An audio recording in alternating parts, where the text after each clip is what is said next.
최근에 뭐 또 이 얘기 이제 OTT에서 나왔던 프로그램인데 그 학폭과 관련된 그 복수하는 더 글로리 말씀하시는 건가요? 그 드라마가 좀 히트를 했죠. 보셨습니다. 예, 저는 시즌 1을 봤는데 안 볼 수가 없죠. 저는 시즌 1, 2 다 봤습니다. 뭐안 볼 수가 2는 없죠. 왠지 또 더 할 것 같아서 한 번 좀 기다리고 시작하면 끝을 봐야죠. 근데 이제 그 이제 내용이 현실에서 지금 나왔습니다. 미용업을 하고 있는 표예림 씨가 공개를 했거든요. 근데 이제 가해자들의 반응이 조금 공분을 사고 있는데. 그렇죠. 가해자들이 어이없게 반응을 보이더라고요. 보니까는 되게 뭐 진짜 더 2차 가해에 가깝게 와. 그런 방식으로 좀 해버리니까 이걸 보면서 느낀 거는 왜냐하면 가해자가 이걸 내가 가해했다고 생각을 안 하는 거야. 안 하는 거죠. 예. 도대체 그 피해자가 가지고 있는 그 느낌 있지 않습니까? 내가 그 뭐 더 글로리에 보면 이제 송혜교가 가지고 있는 걸 평생을 지고 가고 상처처럼 마음이 지고 가는 건데 가해자들은 그 한순간에 장난이었다. 그 연진이, 네. 박연진이가 딱 그렇게. 와, 그래서 이걸 보면서 학폭 두 분 다 학교에 계셨으니까. 그분 이제 지금 표예림 사건 같은 경우에 학폭의 어떤 가해자들은 이제 그분 중에도 한 분 정도는 이제 사과를 이제 한 분도 있는데 그분이 사과하면서 날린 멘트가 더 힘든 게 어려서 몰랐다. 그게 이제 하나의 익스큐즈가 된다고 보시는 것 같아요.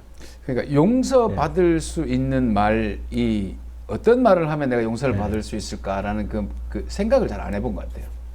용서받는다는 것은 그래 나는 그때 그랬지가 아니라 그때 내가 너무 잘못했어로서 끝나야 되는데 뒤에 사족이 붙으면 안 되지 않습니까? 그러니까 이제 과거에 그랬다가 아니라 잘못이기 때문에 점점점 이런 것들이 이슈가 되고 그렇죠. 이걸 없애고 고치자라고 하는 그런 흐름이 있는 거는 굉장히 바람직한 방향으로 나가는데 저는 이제 절대 이게 안 되는 부분이 정치 부분이죠. 저는 이제 학폭 같은 경우에는 그 시기가 되게 인격이 형성되고 하는 되게 민감한 시기에 집중적으로 일어나니까 그 피해자가 겪는 고통이 저는 성인 상태에서 겪는 뭐 미투나 이런 거하고는 좀 차원이 다를 가능성이 높다. 거기다가 또 한 가지는 이제 그 학폭 같은 경우에는 늘 매일 같이 봐야 되는 그 집단 속에 내가 또 나가야 된다. 그러네요. 매일 출석을 해야 되잖아요. 맞아요. 그러면 내 교실에 혹은 내 학교에 갔는데 그 애가 또 있고 그 애가 문제가 아니라 그렇게 당하는 나를 바라보는 군중이 있잖아요. 얼마나 이게 말하자면 정신적으로 엄청나게 문제가 되는 아니 표예림 양 같은 경우에는 거의 전교생이 90명이면 그 중에 거의 절반이 가해자로 지목되고 있어요. 그 말은 뭐냐면 정말 학교 가기 싫었을 것 같아요. 그냥 왕따 당하고 그냥 계속 따돌림 당했던 거죠. 우리가 예를 들면은 뭐 학교에 있거나 어디 있거나 보면은 그런 얘기 하지 않습니까? 경상도 꼴 보기 싫은 애하고 같이 있는 게 제일 힘들다 그러잖아요. 그렇죠. 네. 많이. 근데 하물며 꼴 보기가 아니라 늘 나를 그렇게 하는 사람하고 또 그거를 보고 있는 희득거리는 아이들이 있는 속에 있는 게 정말 근데 그거는 이제 뭐 지옥이죠. 표예림 이분 같은 경우에는 그 사건을 폭로를 하고 나서 거꾸로 표예림 네가 기본적으로 정신분열에 가까운 애였다, 엉망이었다. 이렇게 가해자들이 공격을 하니까 네. 이분이 나중에 이제 사실은 뭐 자해다 아니다 뭐 이런 설왕설래는 있었지만은 되게 극단적인 선택도 한 경험도 있고 해서 우리가 지금 되게 조금 민감하게 받아들여야 될 부분. 근데 가해를 했던 사람들이 내가 그 위치였다면 하는 거를 반드시 생각하고 반성해야 되죠. 그렇죠. 일단 폭력에 대한 민감성을 좀 키울 필요가 있습니다. 자, 그리고 이제 정치 뉴스 다음으로 많이 나옵니다. 전세 사기.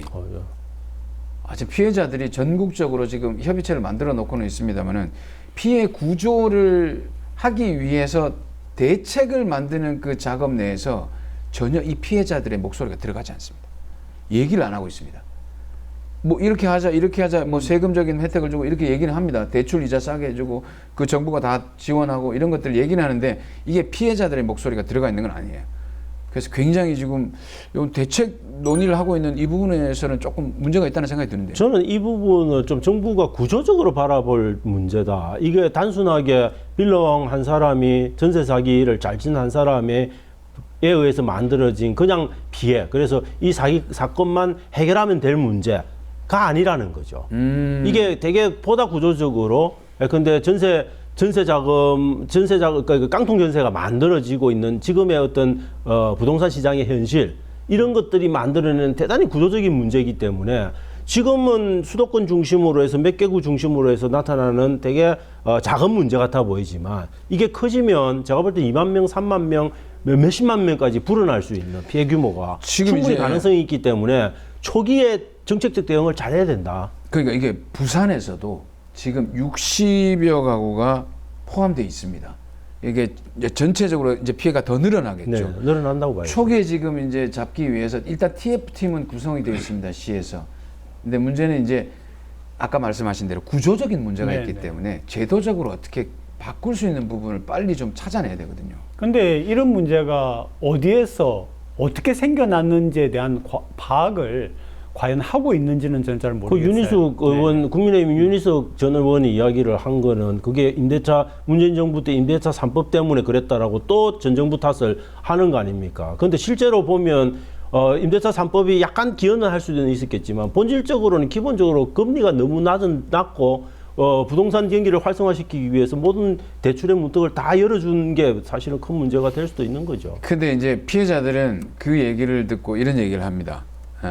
전 정부에서 만들어 놓은 임대차 3법 때문에 그랬다. 근데 우리 국민은 전 정부도 우리 정부였고 이번 정부도 우리 정부다. 그렇죠. 너가 책임지라. 왜 책임을 안 지느냐? 그렇죠. 라고 얘기를 하고 근데 있는 저는 이 정부 내지는 어떤 그 국정을 운영하는 곳에서 좀 안이했다고 생각하는 게 몇십 명, 몇백 명이 될 때까지 아니 그 전에 보면은 10채, 20채 이렇게 계속 해 나갔을 거 아닙니까? 그렇죠. 그리고 전세를 주고 그러면은 저는 좀 선제적인 물론 국정에다가 그런 걸 요구하는 건 좀 그렇습니다만 그럼에도 불구하고 이게 생활 정치를 한다고 하면은 선제적인 조처를 할 수 있는 그런 거가 왜 안 되는가? 그 타이밍이 많이 늦었죠. 문제가 됐다는 것도 확인하고 나서도 경매가 굉장히 진행되고 있는데 경매부터 일단 먼저 스톱을 사실은 시켰어요. 그렇죠. 근데 그것도 한창 있어서 지금은 문제를 해결하려도 경매에 넘어간 집과 경매에 넘어가지 않은 집에 대한 구분들도 되게 모호하고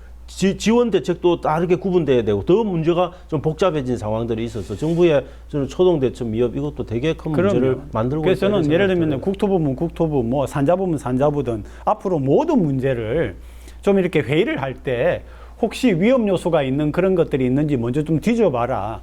이런 식으로 해야지 계속 사후 약방문이 되고 있잖아요. 근데 정책이라고. 장관부터 생각이 갖고 있는 야 그거 사기당한 걸 나보고 어쩌라고 이런 생각을 장관이 입에 담고 있는데 사기당할 수밖에 없는 구조를 만들었죠. 맺는 거는 그래도 만든 건 제도거든요. 정부죠. 제도죠. 그건 이게 왜 만들어졌냐면 집이 1억이면 전세가 7천이에요. 7천을 금융권에서 싼 이자로 대출을 해줘요. 100%다 대출. 사는 사람은 3천만 가지고 있으면 있으면 살 수 있는데 그래도 요 가격의 차이가 있으니까 내 집이다 그리고 투자의 가치가 있다는데 집이 뚝 떨어지고 금리 올라가면서 7천보다 밑으로 떨어진 거예요.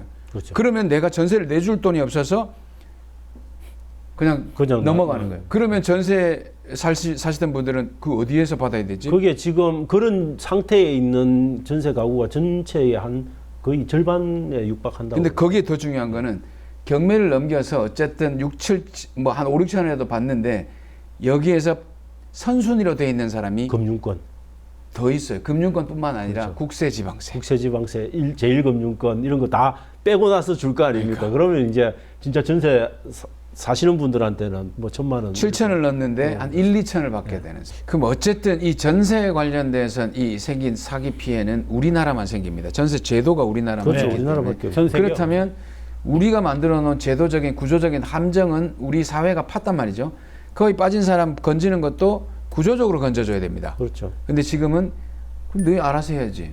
이러면 안 되는 거예요. 제도 개선을 해서 제가 볼 때는 전세 전세 대출 같은 것들을 지금 우리는 보통 DTI입니까? 그런 걸 묶지 않습니까? 예. 묶는데 그런 것들도 해야 되고 그럼 DSL입니까? 그게 자기 버는 것과 네, 비교해서 하는 수익의 거. 안에서 그런 것들도 전세 자금에도 좀 적용을 해야 되고 이래서 안전 관리를 해야 되는 거죠. 그런 것들이 지금 제도적으로 개선돼야 되는 부분인데 사실은 그런 것들에 대한 고민들이 잘 없어서 저는 그렇죠. 좀 안타깝다. 일단 말씀드린 대로 지금 현재는 이제 경매를 넘어간 상태니까 최대한 많이 보전받을 수 있도록 얘기를 나눠야 됩니다. 네. 피해자들과 나눠야 되는데 문제는 이제 나누지를 않는다는 거예요. 자꾸만 얘기 좀 합시다 하면은 그 사기를 자꾸 도와주면 사기를 조장하기 때문에 피해는 지금 복구해줄 이제, 수 없다. 예, 국토부 장관이나 정부가 하는 얘기를 상식적으로는 이해는 합니다. 무슨 말인지. 예, 그렇죠. 무슨 말인지. 예를 들면은 아니 어쨌든 개인 간에 이루어진 그런 것에 대하여서 정부가 세금을 가지고 해준다는 게 그 말이 이해가 안 되는 건 아니지만 지금 문제가 뭐냐면은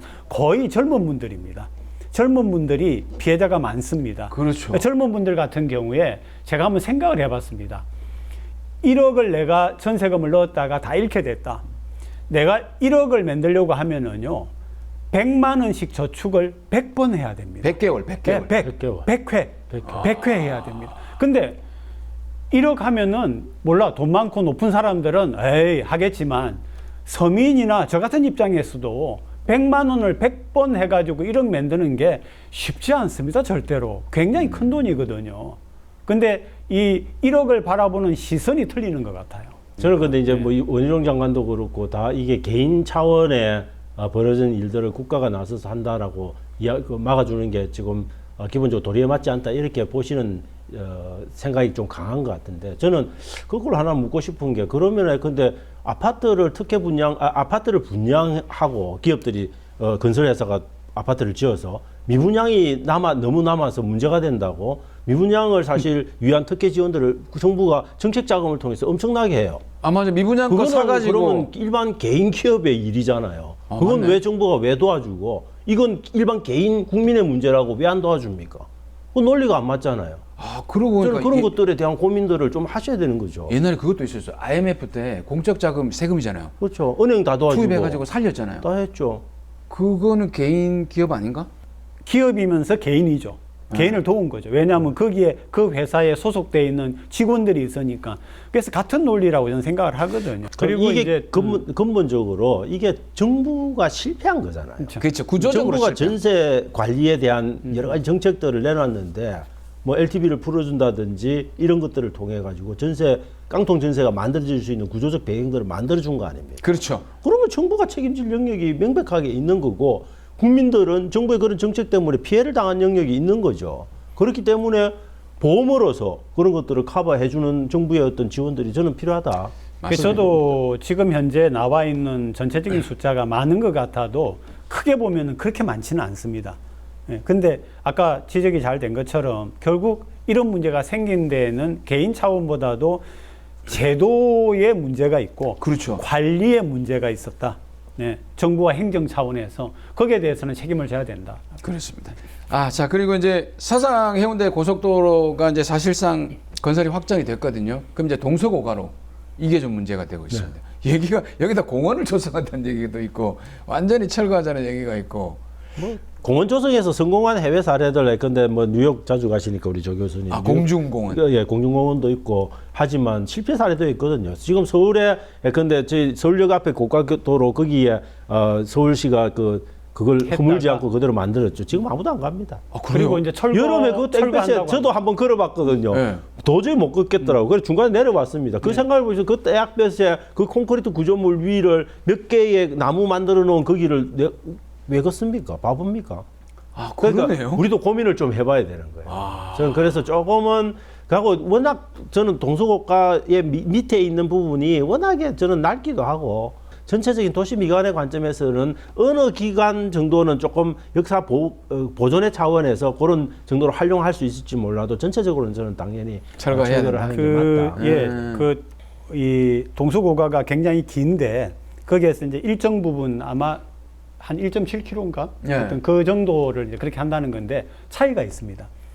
서울역 앞에 있는 거는 그 상업 지역입니다. 근데 여기는 이 앞에 있는 상점들을 빼면 전부 주거 지역입니다. 네. 그 뒤쪽으로 전부 개인주택들, 이건 아파트들입니다. 그렇기 때문에 이거는 완전히 틀립니다. 틀리고 또 두 번째는 서울에 있는 것도 제가 듣기로는 철거한다고 들었습니다. 결국은. 그러니까 지금 현재 아마 두 가지의 그 공원화하자와 철거하자가 있는데 지금 현재로서는 거의 철거 쪽으로 얘기가 가고 있다고 들었습니다. 그렇죠. 네. 왜냐하면 사실 그 고가로 같은 경우는 예전에는 교통 편의상 했는데 요즘은 스카이라인이 완전히 무너지기 때문에 고가로를 없애는 추세니까 제 생각에도 미관상 뭐 어차피 대심도가 가고 충분히 그 교통이 가능하지 않습니까? 그러면 없는 게 차라리 낫잖아요. 저는 이제 활용해야 된다는 생각을 옛날에 좀 갖고 있었는데 생각이 바뀐 게 그 이제 제가 살던 곳에 보면은 육교들이 많지 않습니까? 그렇죠. 그 육교들이 싹 사라졌는데 비포 애프터가 너무 다른 거예요. 그 깨끗하죠. 도시의 미관 자체가 너무 달라서 저는 그래서 야, 이 동서고관을 없애는 게 차라리 낫겠다. 그게 아무리 효용 가치가 있다 하더라도 좀 없애는 게 전체적인 도시의 어떤 디자인의 관점에서 그렇죠. 옳다 그런 생각이 듭니다. 그리고 저는 이제 무슨 생각을 한번 해봤냐면은 이제 파리에 가면은 이렇게 개선문을 중심으로 해가지고 예. 이렇게 사통팔달입니다. 쫙. 근데 부산으로 들어올 때 낙동대교를 딱 건너고부터가 이제 좀 있으면 서면이 시작이거든요. 그렇죠. 네, 근데 만약에 이 동서고관을 싹 없애버리면은 쫙 뻗은 게 그대로 보입니다. 그렇겠네요. 네, 그래서 굉장히 그 어떤 부산을 향해 가는 무슨 좀 그런 기분, 쫙 뻗어가지고 서면까지 가는 그런 기분, 네, 이런 그렇죠. 것들을 훨씬 느낄 수 있기 때문에 좋습니다. 자, 그리고 이제 부산 신항입니다. 국가 중요 시설이기 때문에 보안 문제가 지금 최근에 그 보도가 돼가지고 그 보안 요원들이 사격 훈련을 안 한다고 그래가지고 이거를 우리가 좀 얘기를 좀 해야 되는 생각도 들었는데 신항이라는 게 굉장히 중요하지 않습니까? 저도 군대 생활 39개월을 한 사람인데 사격 훈련 많이 안 했어요. 그렇습니까? 죄송해서. 이건 말 못하겠습니까? 예. 근데 중요한 거는 사격 훈련을 하지 않는다라는 것은 거기서 생길 수 있는 만에 하나의 어떤 여러 가지 어떤 대테러 문제라든지 이런 게 있지 않습니까? 그렇게 되면 지금 우리가 웃고 넘어가지만 막상 그게 되면 또 이게 도마에 올라요. 그렇죠. 그렇죠. 미리 좀 준비를 해야 되죠. 우리가 아까 얘기한 것처럼 위기가 올 수 있는 것들을 사전 점검해서 대비를 하는 게 잘하는 행정이다. 그럼요. 우리 소장님과 차 교수님하고 저하고 가서 예. 사격 연습을 한번 좋죠. 이거 얘기해 줘야 돼요. 그렇죠. 21세기의 새로운 행정의 패러다임은 대응 중심의 행정이 아니고 선제적 그렇죠. 대응 중심의 행정. 그러니까 이게 생길 수 있는 위험이 있다 이러면은 나중에 이렇게 되면 우리가 욕을 많이 먹겠구나라고 예측 가능한 것들은 충분히 챙겨 나가야 됩니다. 네. 대응해서 하는 건 이미 늦었죠. 늦었죠. 미리 아예 그 예방을 해야 되는 거예요. 벌어진 거는 네. 아무리 복구를 하려고 해도 복구가 안 됩니다. 안 되죠, 안 되죠. 그래서 벌어지기 전에 이런 것도 보도가 잘 됐기 때문에 이런 부분들은 부산 신항과 관련된 또 안전 예전에 나중에 되면 이렇게 여러 가지 테러 부분이 생길 수도 있는 게 이 시설이거든요. 충분히 좀 안전과 관련된 부분들은 신경을 좀 써주셨으면 좋겠습니다. 자, 이렇게 해서 이제 우리 그 중앙 이슈와 부산 이슈 전체적으로 한번 얘기를 다 나눠봤습니다. 두 분 함께 하셨는데 정상회담으로 시작해서 정상회담으로 끝난 기간이 아니었나 생각이 듭니다. 그래서 오늘 여러 가지 이야기들을 나눴습니다만은 여러분들에게 좀 도움이 되는 유익한 정보가 되기를 바랍니다. 오늘 함께 해주신 여러분 고맙습니다. 부산연구소 여기서 물러가겠습니다.